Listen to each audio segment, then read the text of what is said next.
And I heard a story about Kobe and it stuck with me forever. This dude went into the gym. He got to the gym early. They were about to play that same day. He seen Kobe in there in a full sweat. He said Kobe was already in there warming up in a full sweat. He went in there, stretched, did something light, and left, and Kobe was still in there. He said that same game, Kobe dropped 41 points. He said, bro, like, why are you doing that? He said, why are you still in there? He said, I seen you in there. I knew I couldn't leave. There's 4 steps to making $128K a month, right? And it's basically leads. You got to have leads. You got to be able to close leads. Then you have your offer, which is credit repair, and you have a premium value offer, which you can graduate them to funding. Yo, what's going on? Back with another podcast. As you guys know, we're going to have this open discussion. I got some heavy hitters in the credit space, right? You know, you guys know, anytime I bring somebody on, anytime I rock with people, they're going to be solid individuals. I got my guy, Jmapie, right here with the credit and the funding. What's going on, brother? All is well, man. Yes, sir. Yes, sir. And then I got my guy, Ali. Been killing it with the credit repair, OG in the game. I'm pretty sure you done seen his ads all around the space. So we're going to have an open discussion today, right? It's going to be credit game, life, entrepreneurship, just being a black young man in America, man, and making money and being able to change lives, but also change our perspectives and impact others as well, man. So I'm going to let Jmapie go ahead and introduce yourself, man. Oh, man. Listen, my name is Jmapie. Came from the corporate space. Been an entrepreneur for a long time. Just didn't know how to translate it over and get into a winning environment, but extremely happy to be here. Yes, sir. Yes, sir. And then we got my guy, Ali, the headhunter when it comes to that credit repair, man. Everybody favorite African. I mean, my name is Ali. I've been doing credit for about 6 years now. Doing this full time, started from doing door to door. So, eventually fixing credit during COVID, man. So yeah, I'm glad to be here, Sted. Thank you for having me here, bro. And we're gonna have a good time. Let's just say that. Let's get it, sir. So before we get to the game, man, we gotta start with the story, right? Story is important because you gotta know where all of us come from before we add value to you. I'm big, especially in this day and age, you gotta show people why you qualify to get them information. Because nowadays anybody can buy a nice watch or put on a fit and think they're exclusive. So man, we all just gonna explain where we come from. And I'll start with myself. As you guys know, man, I played football my whole life. That's all I cared about was an athlete. Didn't make it to the NFL and was kind of at a point in my life where I wouldn't say I was depressed, but I was going through identity crisis because everybody always knew me for playing football and I wasn't doing that anymore. Was fortunate enough to get a degree in school with electrical engineering and got a job as an engineer. During that time, didn't really like the engineer grind, but it paid the bills. You know what I'm saying? It paid the bills and found my first mentor that taught me about business, taught me about credit. And really just took off from there. Once I figured out how credit was and how you can literally take 0% interest funding and put that into something and make money off of it and not use any of your money, it was a game changer. Then I got direct help for somebody that was already in funding at a high level that taught me everything to help me build my company today. So I'll start that out. We'll go to you, Jmapie. Man, that was too good, Steph. Damn, this guy's a train. I got to go after him. Listen, yeah, it's hard to go after him. But listen, my name is Jmapie again. Started as a 14-year-old packing bags, right? Packing bags, going to supermarkets, packing bags. Always knew that, I had that it factor, right? And it came from obviously struggling growing up. Single mother, one of 6, middle child. We welfare stacked, right? We basically had Section 8, we had food stamps, we had EBT, right? So we welfare stacked. It was 6 of us. But I knew I had to make it, right? When I was in high school and my mother, she said to me, hey, you and Matthew, I can't take care of you guys for school this year. I can only take care of the younger ones. That's when I knew the best investment was SME, right? The SME 500, right? Like investing into myself. Then I quickly transitioned over to corporate America. But prior to going to corporate America, I worked in restaurants, right? But the beautiful thing about the restaurants, what I learned is obviously the number one thing people consume is food, right? And what I learned is if somebody don't like something, you can tell from their body language. Which helped me transition over to sales. Then I transitioned over to sales in corporate America, worked in the stores in Verizon, right? Worked in the stores and quickly grew through the ranks. First year, won top 10% in sales in the nation in the stores. Then I transitioned over to being an account manager within business, right? The biggest thing I started to see, the biggest bottleneck was a lot of business owners were closing their accounts. And I'm like, why? And it was because of lack of capital. A lot of them didn't have the money. They couldn't afford, the cellular infrastructure. So I already seen that it was a bottleneck there. Then I transitioned over to being a senior account manager in New Jersey, which I won top 10% in sales, went to president's cabinet. Then I became a leader, which I transitioned over to Massachusetts. And when I got there, it was the worst place in the nation. They recruited me from Hawaii. I was in, president's cabinet. They took me to Hawaii. They recruited me. When I transitioned over there, we became number one 4 months in a row, number one in the nation. And what I quickly noticed is that, I had that it factor and I had that, that X factor to just win, that will to win. And when I noticed that, I was like, hey, man, what if I bet on myself and implement that in my day-to-day? So what I did was I invested into mentorship. The biggest thing I picked up from mentorship is borrow confidence, right? So the beautiful thing about mentorship is when you have a mentor who been through it, who fell, went through the mud, you learn from them and you get to take their confidence and run with it, right? So the beautiful thing is my mentor, he didn't speak to the current me at that moment. He spoke to the future me, right? So a lot of people don't understand the future. So he spoke to the future me, and I quickly grew in the space, right? Because what I did was I implemented my corporate structure in my day-to-day. See, a lot of people don't understand me coming from B2B sales. All I did was prospect. So what I did was I made offers. I made offers every single day, 100 offers. And, I quickly grew through the ranks, and, now we here today. Jeez. Hey, look, we gonna get into that. How do I go after that, man? How do I go after that, man? You know what? Let me run out of here, man. Goddamn, you went crazy. But my story was crazy, man, because my mom got 7 kids. 7 kids. It's 9 of us. It's a huge family. I'm from Senegal, West Africa originally. Like my family's from Senegal, West Africa, but I was born in the U.S. But because I come from a Senegalese background.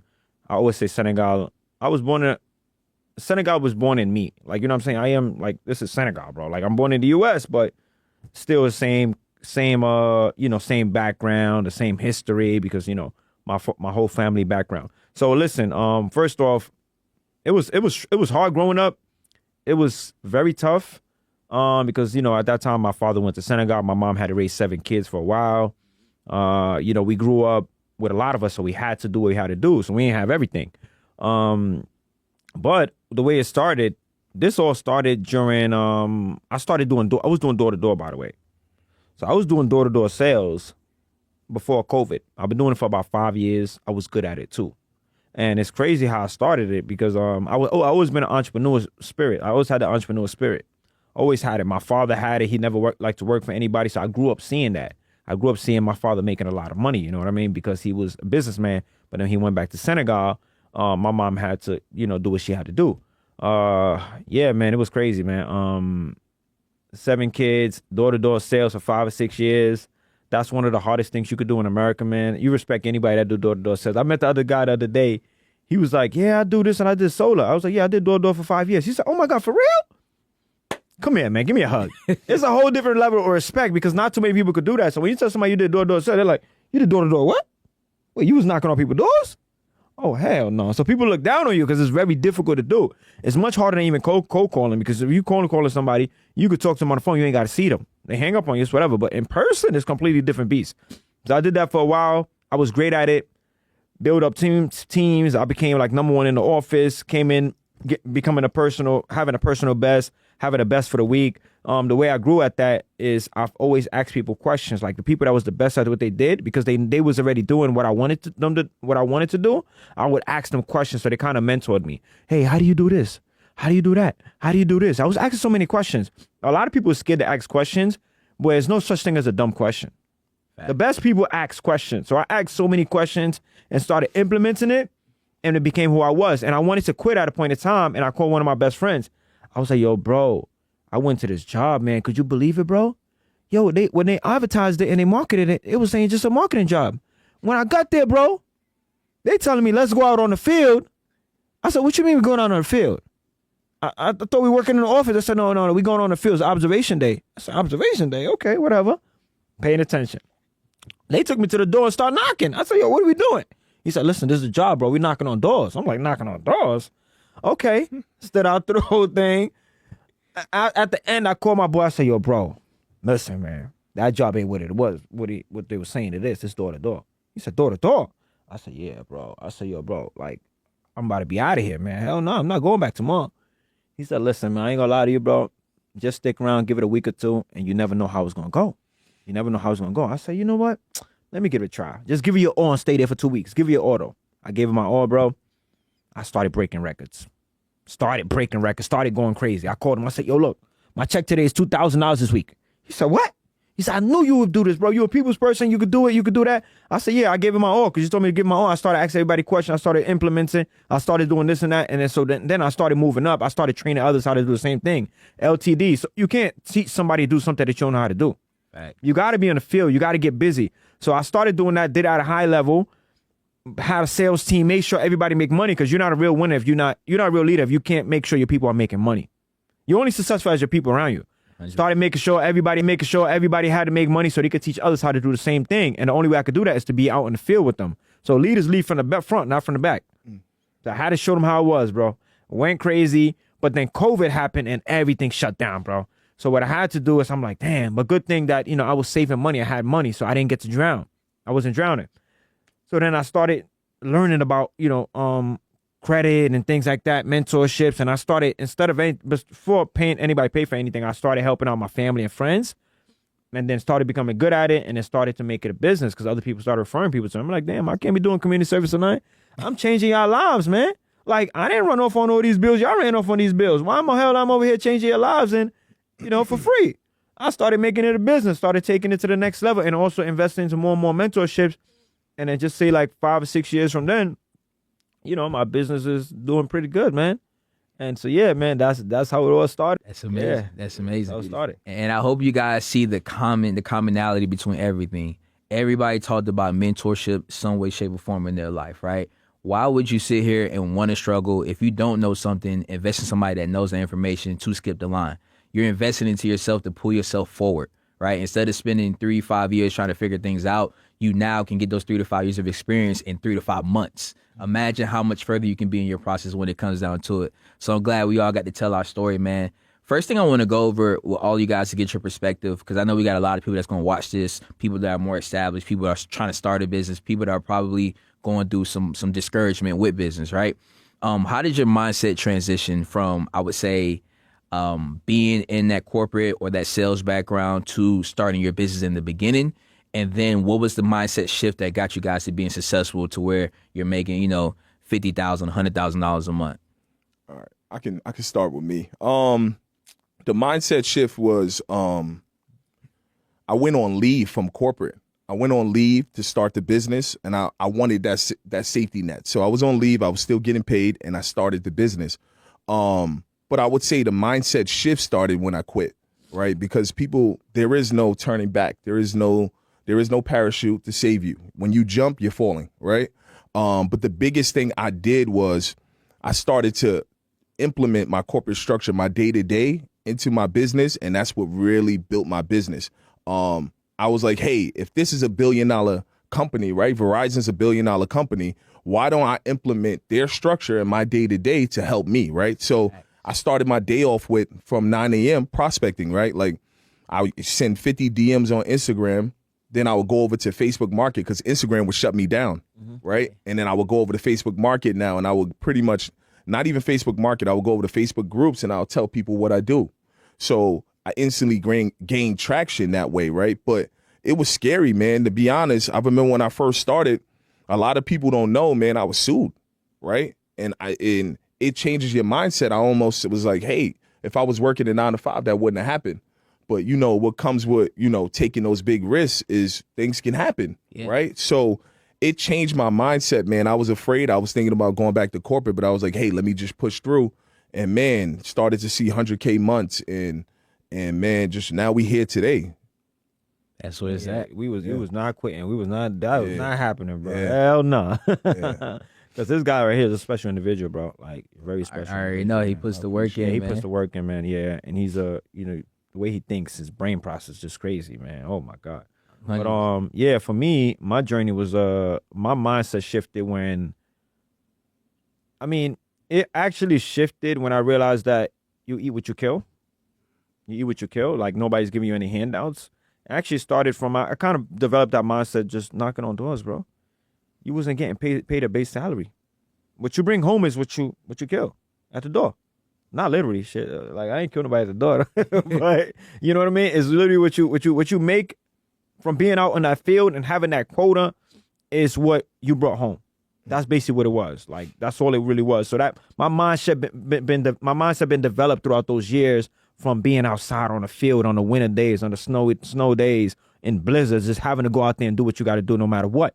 Because at the end of the day, you had to make that money. You had to still take care of the bills at the end of the day. So I had to go out there, long nights, long hours, even 10 o'clock at night, knocking on doors. Like, listen, sir, I'm sorry. I understand it is late. I apologize, but I just got to finish this up. Oh, okay. I understand it's late. I got to finish my job. You know what I mean? So my mind developed over the years through things like that. But and also through like the entrepreneurs, just educating myself and realizing that me taking on this whole new journey, I had to do what I had to do to take care of my family, to take care of, my mothers, my brothers, my wife and at that my wife, my daughters and things like that. So my mindset had to change, man. And I had to just discipline. You have to be disciplined on your own. Like that's the thing about entrepreneurship. Right. You got to be disciplined. The biggest secret is discipline. That's the biggest secret. Because if you're not disciplined, man, you're gonna fall off because you don't got nobody on top of your back telling you exactly what to do. Hey, wake up at this time and do this and do that. You don't have that. So you got to be your own manager. You have to be disciplined. If you're not disciplined, you're gonna fall. And all the most successful people in the industry, one thing that they have in common is discipline. You have to. It's some nights you have to, leave the parties, leave the hanging out, like all them stuff that's not gonna really give you anything. Hanging out with people that's not gonna really talk about nothing, but just sports. Exactly. You had to sacrifice those days, man. You know what I'm saying, to get to where we at now. Because without that, we wouldn't be where we at now. 100%. It's almost like you getting rid of the old you, right? You got to get rid of all you. You got to get rid of the baggage. See, a lot of people don't understand. A lot of people are entrepreneurs and they don't even know it, right? Literally. What happens is they're avoiding their entrepreneurial spirit. So here's the thing, right? Like he said he worked door to door. He didn't get paid hourly. You're an entrepreneur.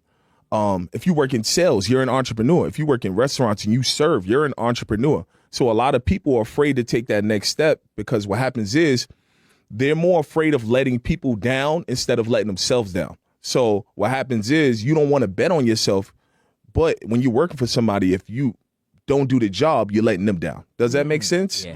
So a lot of people would put someone else before them. But what happens is you got to find a why, right? And what you got to do is you got to put it on your screen. You got to put it on the screen, whether it's your family, whether it's your mother, your uncle, and do it for them. See, a lot of people don't understand the power and the why. When you tap into that, that's when your life, it goes to another level. Because it's like, it's no looking back. You burn the boats. Burn it. Literally, it's all on you. And that's what I feel like I did just with my journey as well with mindset, man.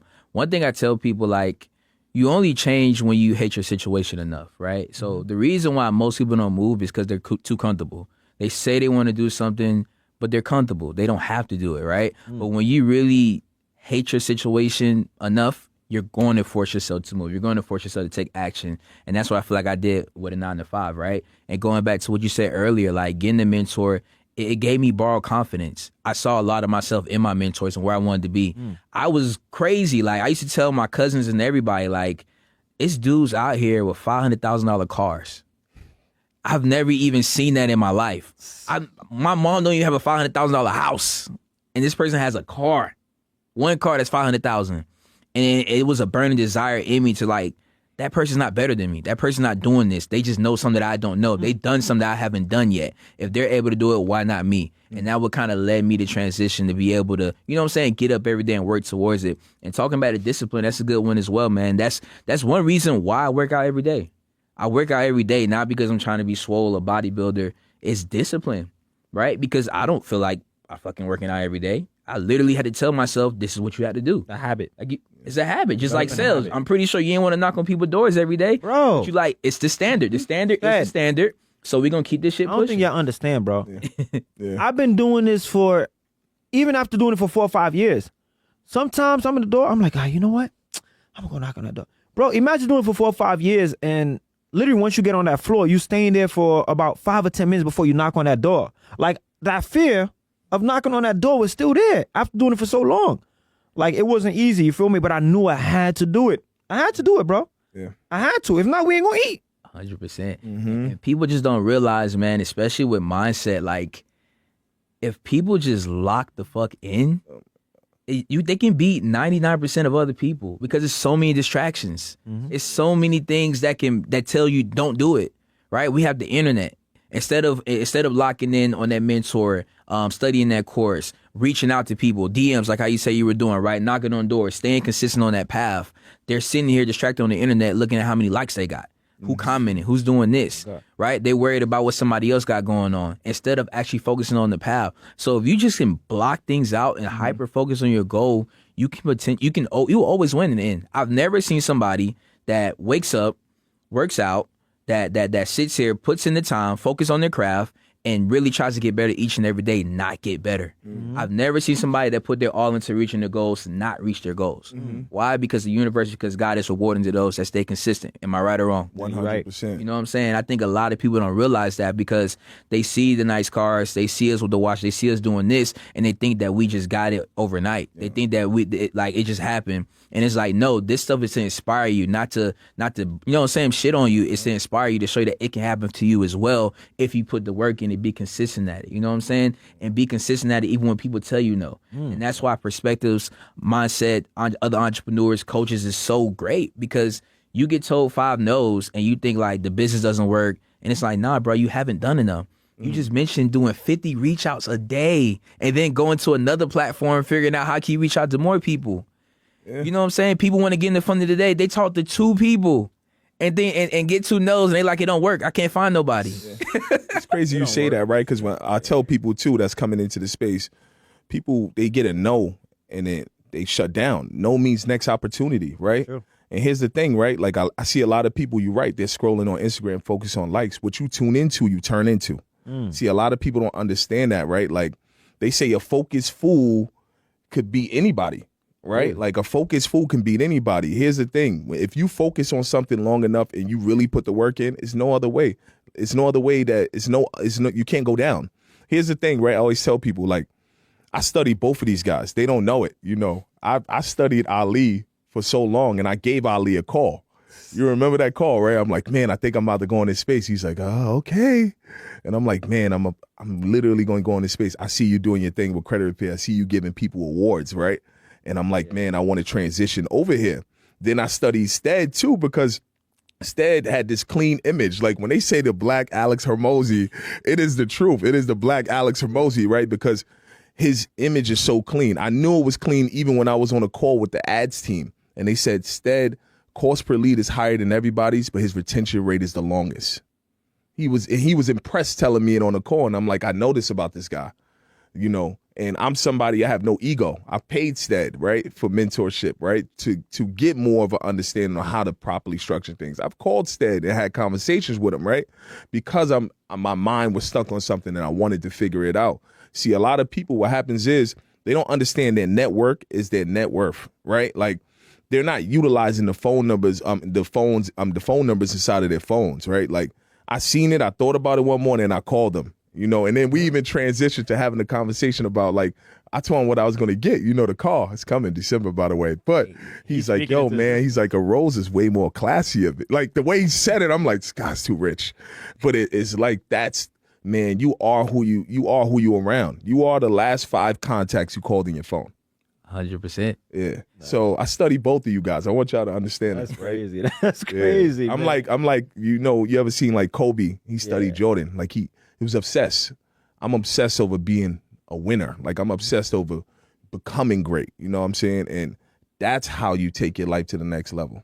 Exactly, man. You giving me goosebumps right now because, like, bro, this is the environments and the rooms you want to be in because to the outside, we're misunderstood. Like when you say you're obsessed with something, people look at it as a bad thing, but you don't understand that being obsession can lead to success, quicker success when it comes down to it. And like you said, studying the greats, studying the 1%, studying Michael Jordan, studying Kobe, right? I seen something from Kobe yesterday. One thing that I do, and this would be a hack for you guys as well, when you're actually in that mode, focusing, whether you're doing work, whatever the case may be, I listen to a bunch of motivational content on YouTube, and it's not like your regular like church or you can do it. I listen to killers. Like I listen to people talk about Kobe, and I heard a story about Kobe, and it stuck with me forever.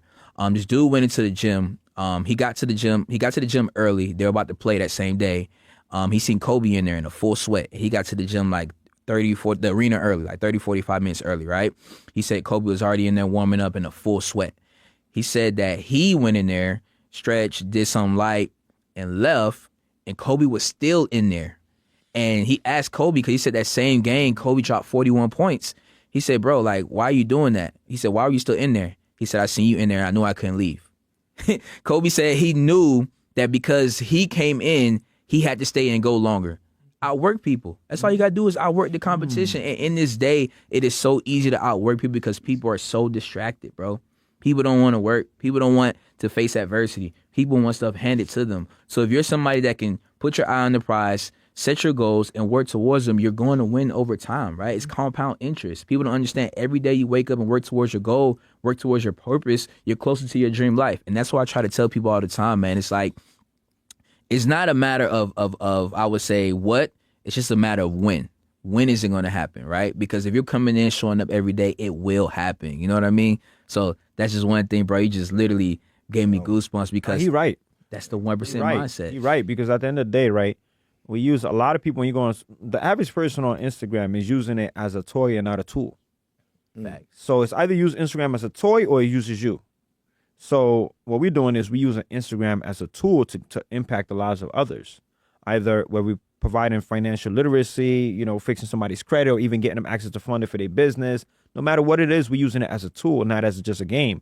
Obviously, sometimes we got to mix it up and show people some entertainment because, you know, it is social media. Like, people want to be entertained, but then also mix in some education with that. And it's great that you're talking about even like giving Stedman his flowers. Like I gave Stedman his flowers at the time.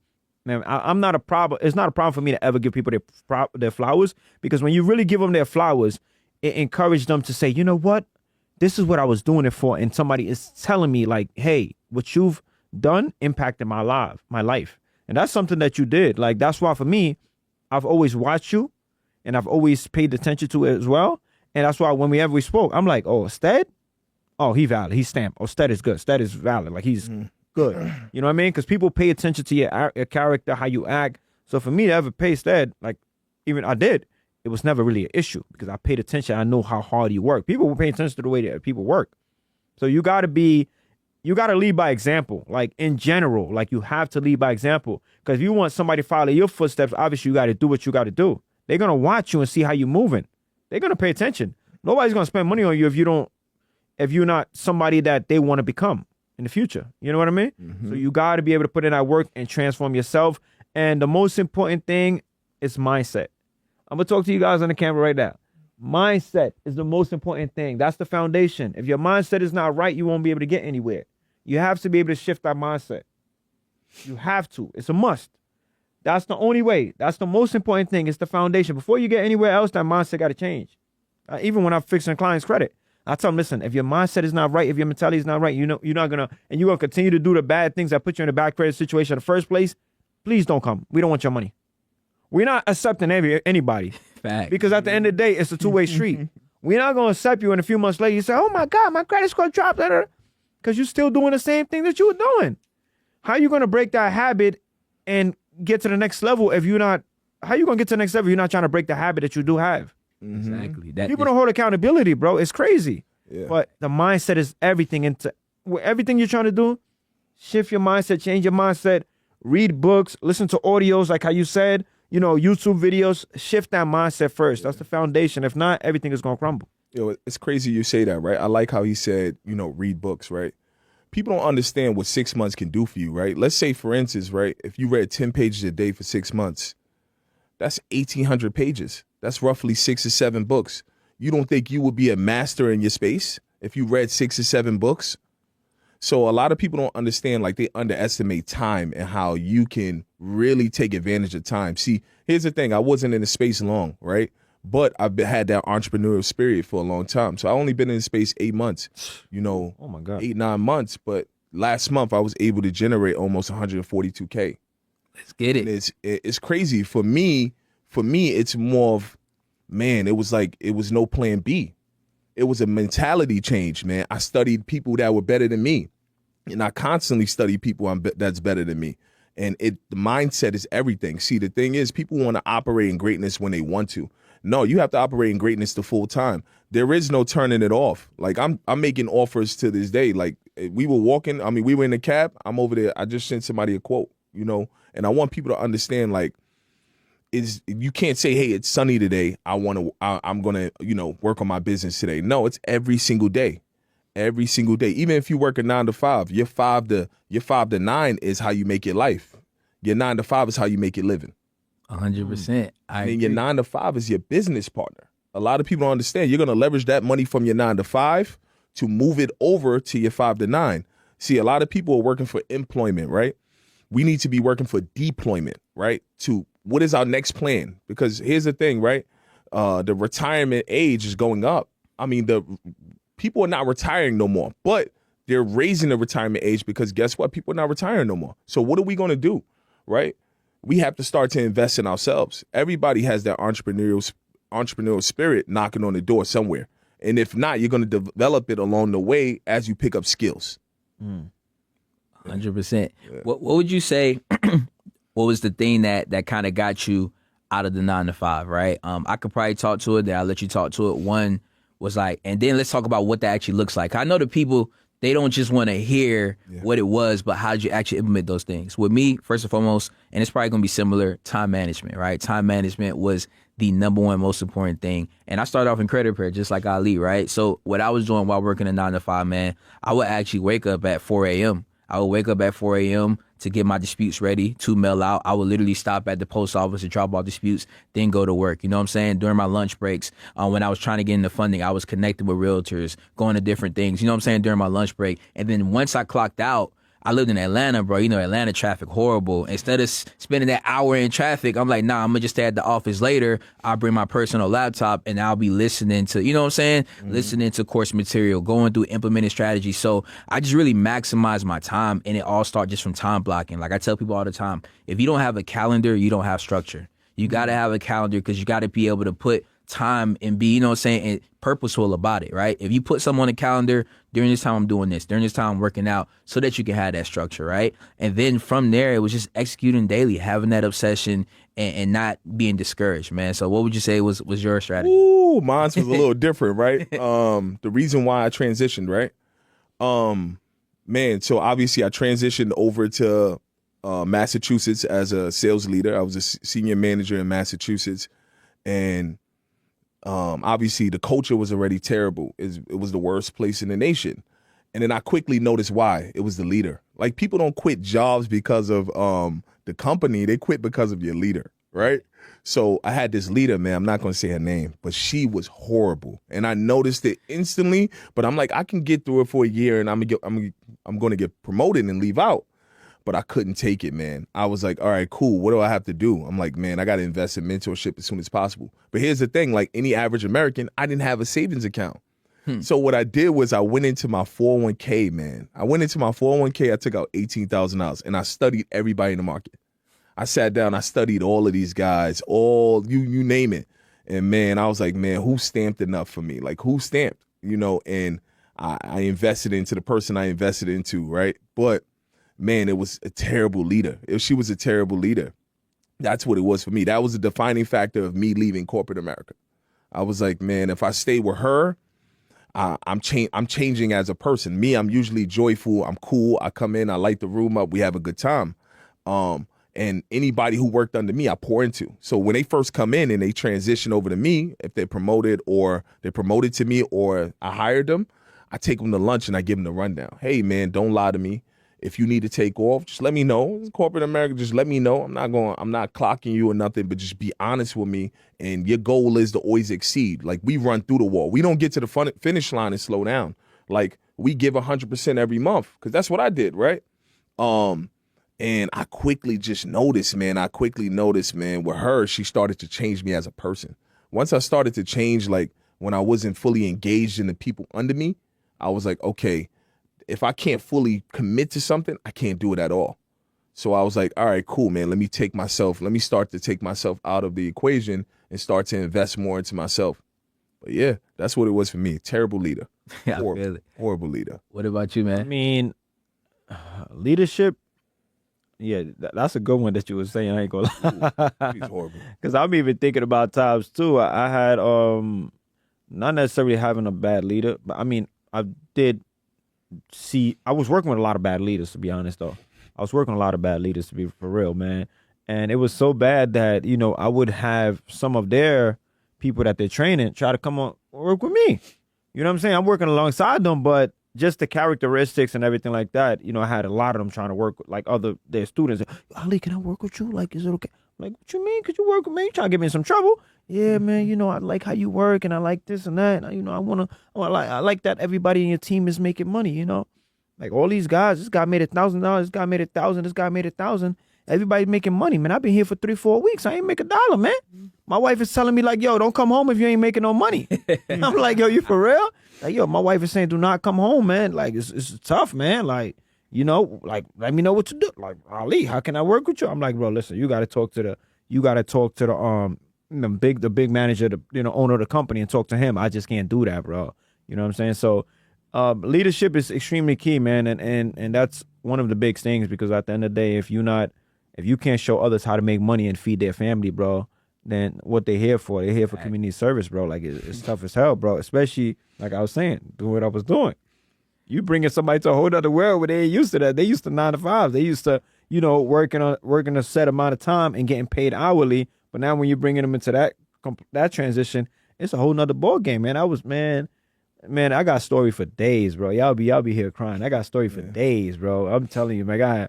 I got people in the goddamn. I had people first day take them out for training. Come, let me show you what's going on.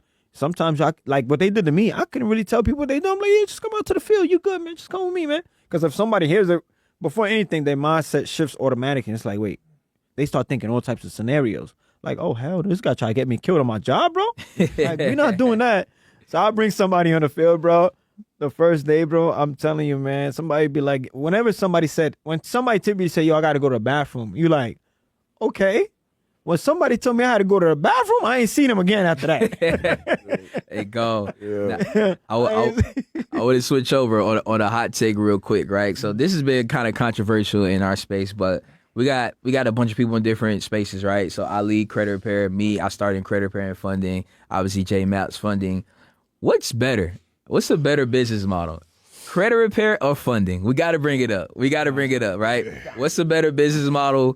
Credit repair or funding? And I want you to talk from two perspectives. You can talk from the short game, like somebody just trying to get into a business, and then long game over time. Like, well, what do you think is a better? And tell me why. You start off first. All right, so from the short game, I will always say credit repair, right? And this is funny saying this from me, right? But I would say credit repair. Why? Because you build a funnel, right? You're growing a client, right? So one thing I listen to Myron Golden say is you should have, there's 4 steps to making $128K a month, right? And it's basically leads. You got to have leads. You got to be able to close leads. Then you have your offer, which is credit repair. And you have a premium value offer, which you can graduate them to funding, right? So a lot of people don't understand that you're building a funnel when you start in credit repair. Also, you're understanding now different profiles that come at you and how to dispute it.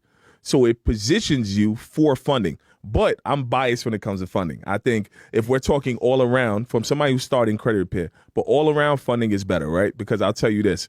I can go over to American Express, right? We already are. And fund somebody, make $6,000 with them in a half an hour, right? And then, they go on their way. They're on to, making their investments, doing what they have to do. Versus having someone pay me $9.99, right? And them staying with me for 9 months, right? Like, I don't want to babysit. I prefer to take the client along their journey right then and there. And so it's an effective solution for them to go and invest into themselves. So I would say I'm biased. Funding for sure, I think, is a better business model in general. But credit repair helps you build that funnel. Facts. Now we got to ask my guy Ali, man. Yeah, I got to ask me, right? Yeah, Let's just say without credit, there's no funding. Let's say that. Credit is the foundation. Without the root of the tree, there's no tree. credit is literally a foundation. You got to have that. You got to have the credibility. Because at the end of the day, if you don't know how to manage the credit, how could you manage the money? You can't. How could you manage the money if you can't manage that? You ain't even getting the money. You ain't even getting the money if you ain't got the credit. You're not getting no money. You're going to be crying. Say this, though. All right, we understand that, but what's the better business model? Yeah, listen. The more attractive business model. And Answer my guy question. What's the better business model? I got to cut him off. Look at it. He biased too. You see, they jumping me. They just jumping me, man. You going to help me? They jumping me. So listen, right? The better business model, I would say, it probably, the more attractive business model is fun. Let's say that. It's more attractive to everybody because everybody's like, you know what? I want the money. But you can't handle the money because nobody wants to give you the money because you ain't been handling money the right way in the first place. That's the problem. So the most important thing, guys, like I always tell people, the credit got to be right. Because think about it, right? How can somebody lend you $100,000 or even $50,000, even $10,000 if you haven't even paid out $1,000 or $200 from these other companies? So Verizon, T-Mobile, the loan company you were with, everybody say you owe them. Why would this company right here allow you to get money to fund your business when you can't even pay back these little small companies? It shows that you're not trustworthy. It shows that the clients is not trustworthy. They can't pay anything back. So imagine somebody coming to you ask you for money, but they owe everybody else money. You gonna be like, nah, man, I'm good, bro. Like, listen, I ain't got it right now, man. You know, you gonna give them an excuse because you like I tell people now, yo, before you give somebody money, ask them to see their credit. I bet you change their mind. Bro, ask them to show you their credit report. Yeah. Say, yo, let me see your credit report before I lend you this money. And I bet you if you see their credit report, you see that they owe 100 other companies, you ain't gonna give it to them. But if you've seen that person been paying back everybody, everything is on green, everything is always paid on time, what you think they most likely gonna do? They're gonna pay you. But credit is the foundation because at the end of the day, you need it. You can't skip that. So credit would always be king at the end of the day. It don't matter. The money is attractive, it's good. You know, you got the business funding, you got $100,000, you got this.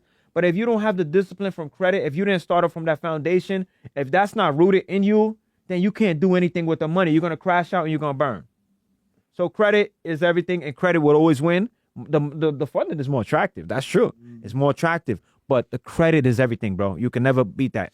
Because you got to go through that. So credit is the better business model. That's what you're saying. He going around it. He going around it. Because I know credit is in your heart, and you keep going to credit. But what's the better business model? Credit is credit is the more headache business model. That's true. Yeah. It comes with a lot of headaches because when you take people money, you take their problems. You know what I mean? It's a lot of headache that come with it. It definitely builds you as a person, especially if you're fixing these guys' credit.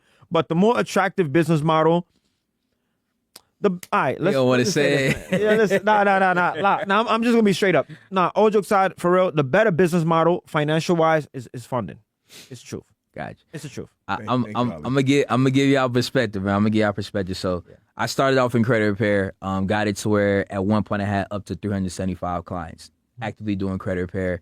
I had like 6 VAs, you know what I'm saying? So I was doing that at a pretty decent level, right? Nothing crazy, but at a decent level.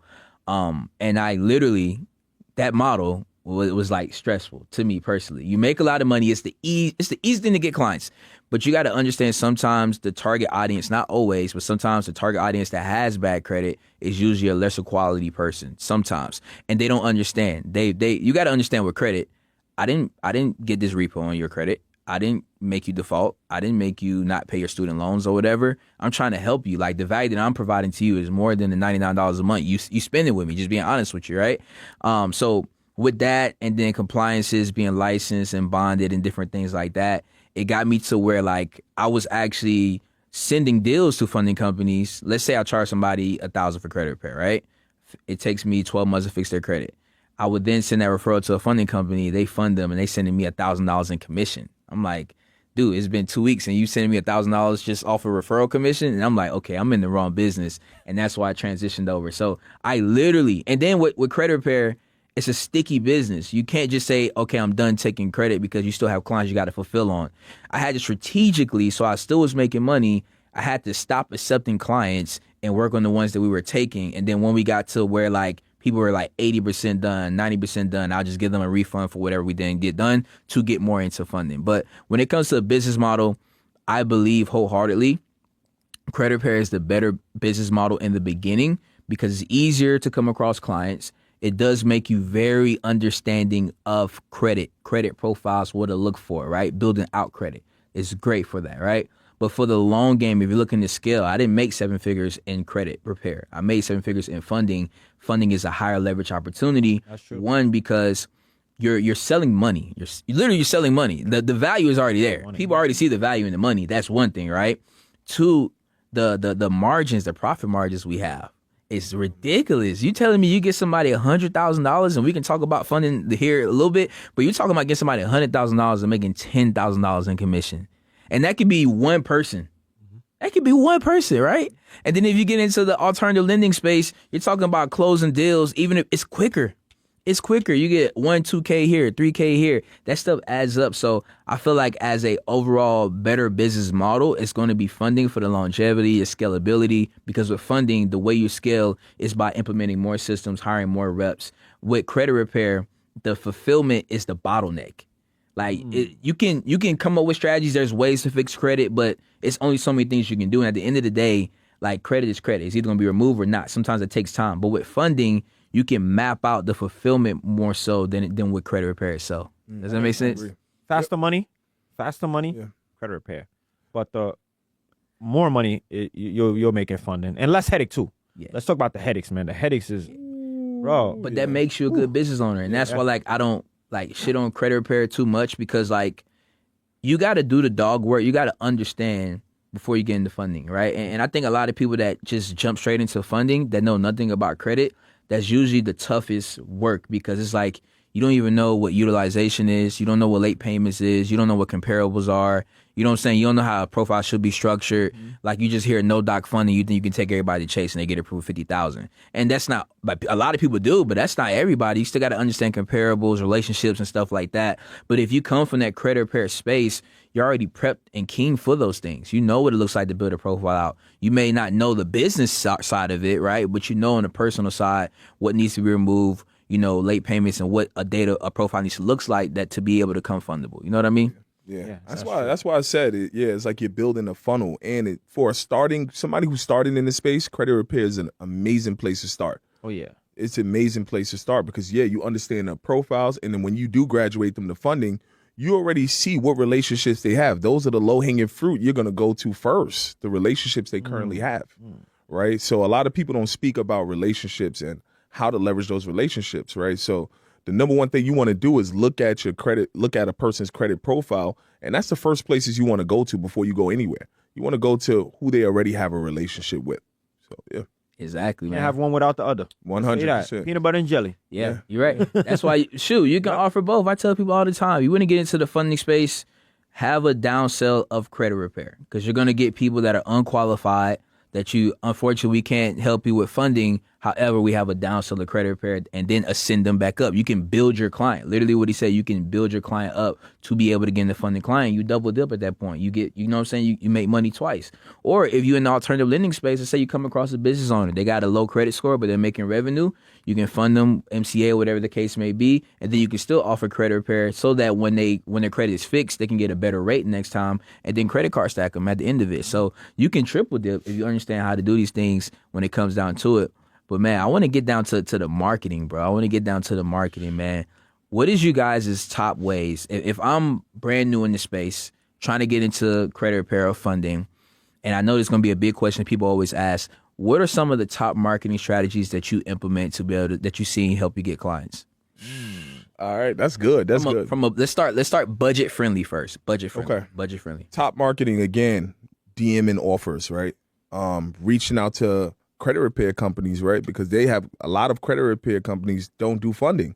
So I would DM credit repair companies, hey, you want to make an extra $5,000 to $10,000 a month? Refer your clients over to me. I help.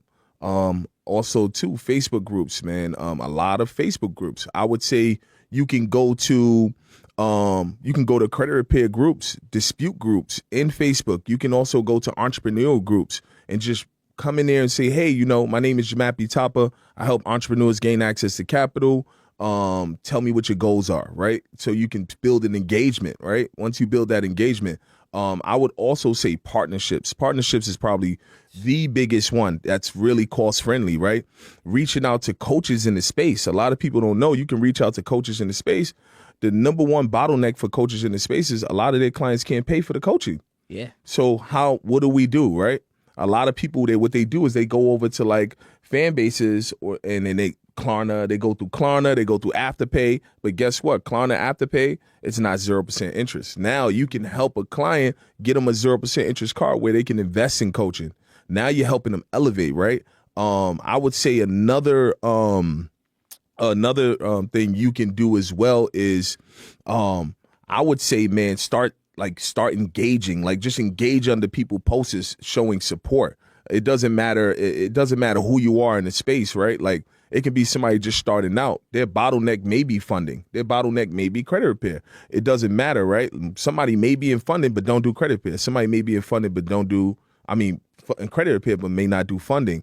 Those are the people you want to reach out to and just see how you can add support. But those are free ways, right? But if we go into like a little bit, if you're putting up a little bit of budget, then man, this guy, he taught me Google Ads, right? I think Google Ads has been the biggest game changer. Like you seen, I just got a payment this month and I showed you and he was like, whoa. I was like, but Google Ads, man, elevated my business to another level.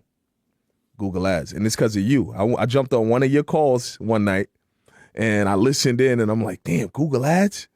Damn, merchant cash advance. I'm like, And I implemented all of those things into my business. But Google Ads is definitely a game changer because what happens is the client has intent. They're searching on Google for that solution. And what happens is if you have a good SEO and you have, a good Google ad, they're going to come to you. Right. So, yeah. That's game changer, bro. That's where it's at. You gave a lot of game, bro. I hope y'all don't overlook that. It's a lot of game he gave. Now I'm gonna go to my guy Ali, man. So for people in the credit repair space, looking to get in the credit repair space, what are some good marketing strategies? Talk from like I said, a budget friendly and then maybe some more advanced. I'm gonna start off with saying what I used to do when I first started, man. When I first started, I never seen it. I haven't seen this been done at all. I had a table campaign. I had the table. I had the, my logo and everything. And I had my agents out in the street of Harlem, like in New York, Harlem. And what we were doing is we had the table set up and we were signing people up in person, like, for credit repair. Like, cause you ain't have to pay for ads. You ain't have to pay for anything. Hey, how you doing? What's going on? What's your credit? You're trying to clean up your credit. We did get a few signups from that. It didn't cost us anything. And that's something that a lot of people didn't do. They don't do. Everybody's on the internet, but who's speaking to the person? Who's speaking to those in person? A lot of people are not on the internet. A lot of older people are not on the internet, but they still need the help. So setting up table campaigns outside, speaking to the people, and also it builds that trust factor because people are able to see you and feel you. Some people are not giving money to people online. They're like, man, I don't know you. Like, I don't know you. I don't know what you're going to do with me. But when you speak to somebody in person, it gives a different level of respect level and also give that trust factor because they can see you in the flesh. And then they're going to know that you're going to show up the next day too as well. You're going to be there every other day. You're not going anywhere. So that's one way you can do it, but I don't see a lot of people do it. So that helped a lot with credit repair. I got a lot of clients from that. Now, another way is you can build relationship with like realtors because you know that their clients need to get their credit cleaned up. You got to build relationship with realtors. But you got to make sure that you fulfill and you deliver. You have to deliver because at the end of the day, if you're not getting the client's results, then they're going to look for somebody else. That's it. People at the car dealerships, build relationships with them. Build relationships with different communities, like you just said. You can speak in different communities because a lot of your clients need to get their credit cleaned up so they can do what they got to do. So real estate communities, solar, anything that clients need to get their credit cleaned up, you build relationship with those individuals. They're going to send clients to you all the time. And then what you do, you just got to deliver and make sure that you communicate with them and, get them back to them so they can then provide them with that service that they need to provide them with. So once you're always doing that, you're going to always continue to have that relationship because now you're not spending on that marketing. That's free. They're doing the marketing for you. They're doing all the marketing for you. You're just delivering on the services. And also, too, that client is most likely going to pay when you do that because they're coming from a trusted factor. That person already built that relationship. So you're not going to recommend somebody to somebody that you don't rock with. That person never, like most clients do. And also, too, referral is another thing, guys. Referral is another big thing. Because if you're delivering and you're providing services and you providing results to that client, whether it's funding or credit repair, they're going to tell their sister, they're going to tell their brothers, they're going to tell their family, they're going to tell many people of you. They're going to be a person that's going to be referring people for life. Because whenever that subject come through, hey, go to my guy Ali. Ali, he did this for me. He did this for you, for real? And I trust you. You my guy. I'm rocking with him. So when they come to you, they ready to pay. They just say, hey, send the invoice. Like, let's go. How much I got to pay? You ain't got to vet them out. They're ready to pay already. So those are other free ways. And you can also go into different like live communities, live events, speak to many people at once. You know, a lot of times they're going to ask you some Q&As, but they're going to want to sign up right after because they ask you the question they need to ask you. So those are just many free ways, right? Now let's go to the pay ways. Pay ways, visibility, beatability. So sometimes you got to spend that money. You got to spend that money on ads. You got McDonald's. You got all these other big companies. You got Apple. Everybody knows Apple. Majority of the people in the world has an Apple phone or have a Samsung phone. Why are these companies still advertising? Everybody knows them. Why are they still spending money on marketing? And they're big. They're huge. Why can't we do the same thing? Who are we to say, hey, I'm not going to spend money on ads and I'm not going to spend money for hundreds of people to see me? It's a numbers game. The people got to see you. Obviously, so if you know that you're running ads, spending $20 a day or even, you know, to the point that you'll get up to $50. Right now, my ad spend is probably about $200 a day because I know it works. You got to spend the money, but more money is going to come in because I realized that, hey, every time this many people see my credit ads, this many people is coming in and signing up. So you can't be scared to spend the money and put money back into the business after you are making that money. But the ads are going to work. But guys, the foundation is to always focus on getting the free, building out those relationships, having those guys always send people to you. But then also don't be scared of spending money on ads and getting that proper visibility because visibility is key, guys, when it comes to this. 100%. That was good. That was a lot of game. It was, bro. Sheesh, I had to man. watch this back. Oh, man. So with me, man, I like to break down marketing into two things, like time and money, right? Mm-hmm. You either gonna, if you don't have any money to put into marketing, you're gonna spend a lot of time. That means effort, right? If you do have money, if you do have a marketing budget, you're gonna spend your way to success, right? A lot of us are always gonna start with time, and what I would do with time is similar to what you talked about. Cold outreach is a really, really good one, right? Cold outreach, being able to reach out to other people, do more offers, like you said. One thing that was game changer for me that actually helped me get my first 50K month was actually reaching out to a business coach and then doing a actual presentation for his community. It was a real estate coach. I literally did a presentation and it was titled "How to Increase Your Real Estate Portfolio with 0% Interest Funding." I did a 40-minute presentation and then I gave a call to action saying, hey, if you're somebody that wants to get access to capital to increase your real estate portfolio and you don't want to make the mistakes or, waste time, work with me and my team to get that done. We got about 10 book calls and my team closed 4 of those people and that led me to my first 50K month, right? But what happens, which is game changer, is we got to understand digital real estate. People don't understand digital real estate. When you do something valuable and it's a coaching program or it's a community, it stays in that community forever. So if you provide that coach with a link or you have a QR code during your presentation, any new mentee, any new student that joins that person's program, the next thing they want is how can I get more money to fulfill whatever this thing is. They're going to go to your presentation. They're going to go to your video, which now you're able to consistently get book calls outside of just the one main live one that you did, right? So that helped me get my first 50K month. So one thing you guys can do is always lead with value. And as you guys know, I always try to lead with value. That's the best way to position yourself to always be relevant and have clients coming through, right? That's one. Another one, if you're more of an in-person person, you're not really big on the digital space, I recommend being online, but if not, it's okay, right? You just got to do more, like in your community. Like with funding, we talked about the profit margins are insane, so you don't have to work with many people to really have a good month, right? You can go to your local chamber of commerce, right? Local chamber of commerce, meet the business owners near you, and then once you fund one person, talking more about referrals, affiliates, being able to get them to send you more people, because business owners know other business owners, right? And all of that's completely free. You literally can make a presentation. It'll probably take you a few hours to do it, but you can do that presentation for every single coach you come across. And just being out there talking to people is another free way to be able to get leads, right? And then when we go to pay, like my guy said, the Google Ads is where it's at, right? Google Ads is definitely where it's at. That pay per click, being optimized, because like you said, when people are searching something on Google, they have intent. They want those things compared to Meta, right? And then one thing that I recently started doing that's actually been helping me is sponsoring events. Like I'll sponsor some of the Chamber of Commerce events, and what that creates is brand credibility, right? It's not so much of me actually going and telling everybody I do funding, but when they see where this capital sponsors this event, and it's an event full of business owners, people ask, what is that? What does that person do? What does this do? And now it's like another talking, you know what I'm saying, opportunity where you can say, hey, we provide working capital to small business owners.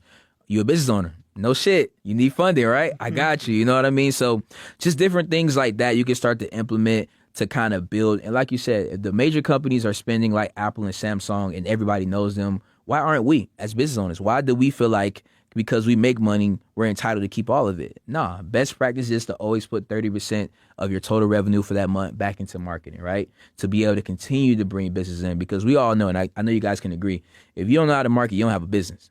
You don't got nothing. You don't got nothing. You know what I'm saying? Mm-hmm. So that's just one thing I want to go from there. Now I want to ask you guys, man. I want you guys to talk to your younger selves before we wrap this up, man. I know we gave a lot of game on to wrap this up, but I know when I watch podcasts like this, I got inspired. I got a lot of information, but I want us to talk to the younger versions of ourselves that's watching this. That's the next Jmaps. That's the next Stead. That's the next Ali. Like, what's some words of encouragement, or what's something you would tell them to do or stay down when it comes down to it? What you got, man? I'll start with you. Start with me? Yeah. All right, cool. I'm gonna look at the camera for this one, right? First thing I would say is, man, don't avoid that feeling, right? Don't ignore that feeling in your heart, right? So I would say if you're feeling something, it's for a reason. I would say commit. It's going to be scary, but I'll tell you, commit. The best way to do it is to commit scared, right? And I would say for the average person that's coming up right now, right, man, leverage the job that you work for, man. Leverage the money that's coming in. Try not to jump fully into, entrepreneurship, because to be honest, 90% of people fail, right? So I would say to you, just fully commit, do it scared, and man, really just take your life to the next level. How you going to take your life to the next level is being around the people who have the lifestyle you want. Invest into mentorship, right? Because if they don't know you, they can't flow you, right? And what matters most is being visible, right? Visibility beats ability. See, here's the thing, right? When I invested into mentorship, I wanted my mentor to know me, man. Like, so I would write them and say, hey, I made this amount of offers. I did this, I did that. But what it did was it built a momentum train for me to be better than everybody that was in my space, right? To be better than everybody that was doing what I was doing at that moment. So I would tell you, being around other people, right, matters, right? Get into those communities and those environments where you have like-minded individuals, because it's very important, because it's going to help you build momentum. It's going to give you borrowed confidence, and you'll be able to take your life to the next level, for sure. Yes, sir. Yeah, well said, man. What I would say for those individuals is definitely want to.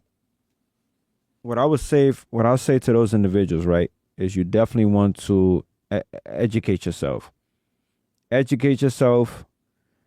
Get with the right mentors. Surround yourself with the right people. It's extremely important. You got to surround yourself with the right people. Because at the end of the day, if, like they say, you're surrounded by 10 rich people, millionaires, you're bound to be the next one. You got to surround yourself around the right people, because at the end of the day, it's the conversations that people are talking about. You never know. It's get in the right rooms, get in the rooms with entrepreneurs, get in rooms with people that you're looking to be like, because they're going to give you certain information, and information is what's going to change your currency. It's going to change your current situation. You have to. If you're not doing that, you're basically you're delaying your process, and you're not going to really get anywhere. So if you want to expedite the process, read, learn from courses, take mentorship, even if you got to pay somebody, because you're paying for somebody for their time and their expertise. It's not a bill. It's not an expense. People look at it like, oh, but it's a bill. It's not a bill. You're investing into yourself. And also, that's a write-off too at the end of the day. So if you're not doing that, the government is going to take it. The government ain't even work with you. Like, the government is going to take your money. So why not pay it back? Why not pay it to somebody and change the way that we look at it? Because, we look at it like, oh, it's an expense. But we're paying for so many other things that don't matter at the end of the day. It's so many things we wasted money on that we never got a return on investment, or we never learned from it.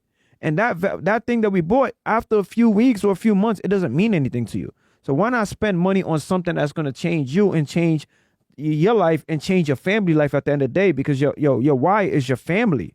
You know, you want to put your family in the best situation. You got to put yourself in the best situation. You got to change who you are. You can't be that same person that you were in the past. The only way to change who you are now is to become somebody that you want to be. And the only way to do that is surround yourself with those individuals. It's going to change your mindset. And even when you go hang out with the other individuals you used to hang out with that's talking about some nonsense, you're going to feel so uncomfortable. It's like, okay, what am I gaining from this? I'm not gaining nothing from this. When the past conversation I had with many other people, I learned from it and I was able to implement it and do something about it. But I'm talking to people that's not getting me nowhere. It's not making any sense. Time is the only thing we can't get back. It's the biggest asset. Why waste it? When you're in your 20s and you're in your 30s, why waste it? We're not getting any younger. So guys, learn from mentors. Change the way we think of paying somebody. It's crazy, believe it or not. I've paid, like, if you asked me like a few years ago, like, Ali, hey, this guy mentorship, like, you know, it costs, like, my first time getting a mentorship, man, I'm not going to advise it, but I'm going to be real because, you know, we're in a podcast. I split the bill with somebody. I'm like, listen, man, you spending this, you spending this. I'm going to spend half on you. I'm going to spend half, you spend half when we get in there. But then after that, I got the proper information. I started implementing and realized that I started making money. Now it's not a problem for me to spend the full amount. When somebody say, hey, my mentorship is $5,000 or it's $10,000, you know, because I know it's value behind that, I pay it. Because that one thing that you get from that mentorship or that two things that change your life and allow you to make 6 figures or whatever and more, 5 figures a month, whatever you want to make, it's completely worth it. Like I don't have a problem spending money on an invoice now for mentorship because it changed my mindset after spending a few times. So guys, change your mindset completely and don't be scared to invest. It's going to change your current situation. Yeah. I promise you that, but you got to be willing to put in the work in. Yeah. That's all. Yes, sir. I want to say one more thing too before I get to you because I know you're going to come powerful, right? You ready?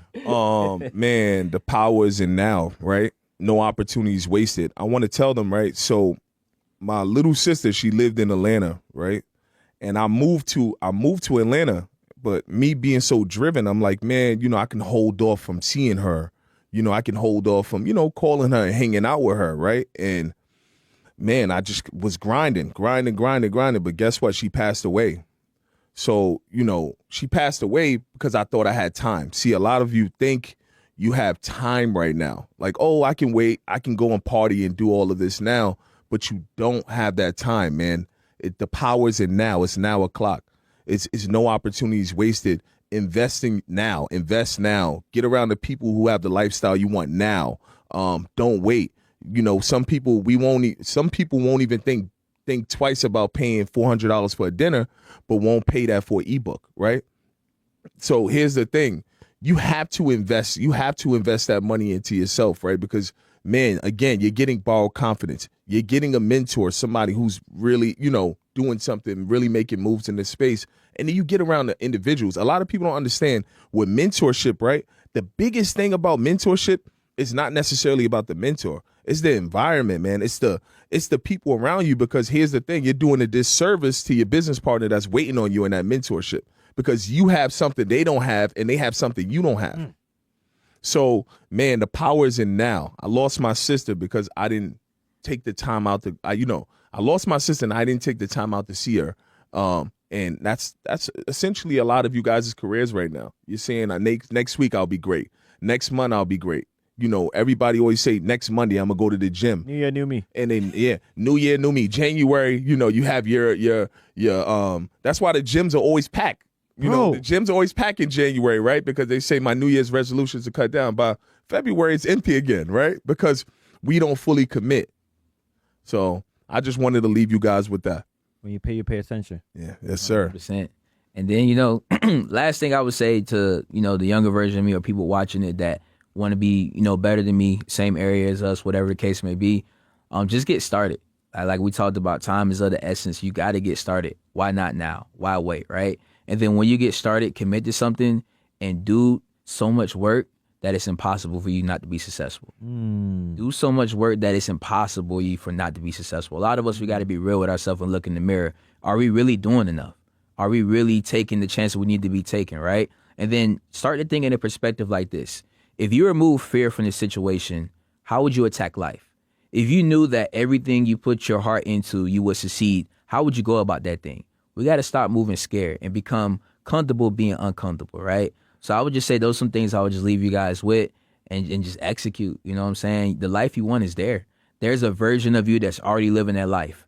But you know what they doing every day? They showing the fuck up. They waking up, they going to the gym, they're in their books, they pay for that course, that mentor, they're executing, they're marketing, right? They're consistently reaching out to people. They're making new content. They're doing everything you're not doing, and they're winning. And that version is just your alpha version. It's already there. It's you against you. It's always gonna be you against you. You just gotta wake up every day and don't let that alpha version outwork you. And that's literally how I live life, man. So it's powerful. That was good. All right, so we're gonna wrap this up, man. I've been good. These guys have been great. Another open discussion with some greats in the credit space. If you got anything from this, just execute, like, and subscribe. Peace. Get it.